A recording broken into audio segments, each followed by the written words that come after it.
Alan Miller. You might recognise him. He's been on my show a few times. He is taken to the stage about to launch a campaign called Axe the Tax. He wants to lobby the new Prime Minister to do just that. Alan Miller, what are you up to?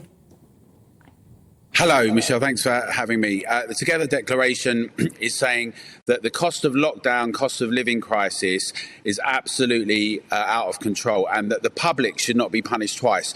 One short-term thing that we can do immediately is resolve some of these issues by axing the tax. You can get rid of the green levy on both petrol and home energy and VAT. 52% of what goes in our cars goes towards the green levy and the VAT. 12 to 15% on our home bills. We also need to put a cap at the previous level at £1,300. And that's a short-term measure that's going to stop the massively damaging impacts. But we absolutely need a medium and a long-term plan, and it needs to be about productivity.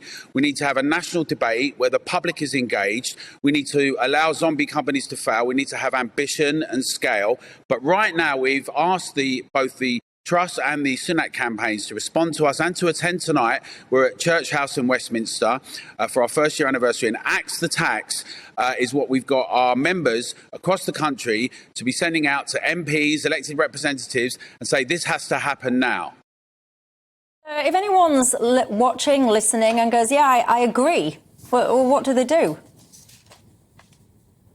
Well, there's a few things they can do, Michelle. First thing is come in and sign the Together Declaration, join our Axe the Tax campaign. That involves a number of stages. We've got letters and emails that they can send to their local representatives and to national government. They can get involved with us locally and nationally.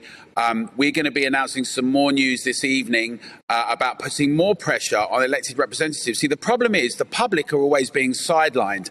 They're having things done to them. We're being told everything's out of control. It's all too much. There's some magic trees, for some money somewhere, but we're told the solution is that we're the ones that are going to have to pay.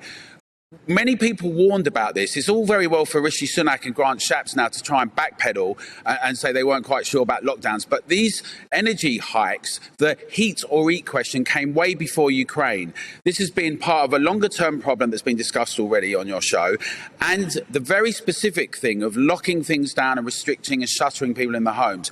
We're saying that the public now needs to get involved and have our voices heard. So anyone that's watching your show, Michelle, who wants to get involved and have their voices heard and take a stand to say we're not going to pay twice. We need the next Prime Minister to axe the tax. We need to see immediate action and get involved in having our voices publicly heard more broadly ongoing together.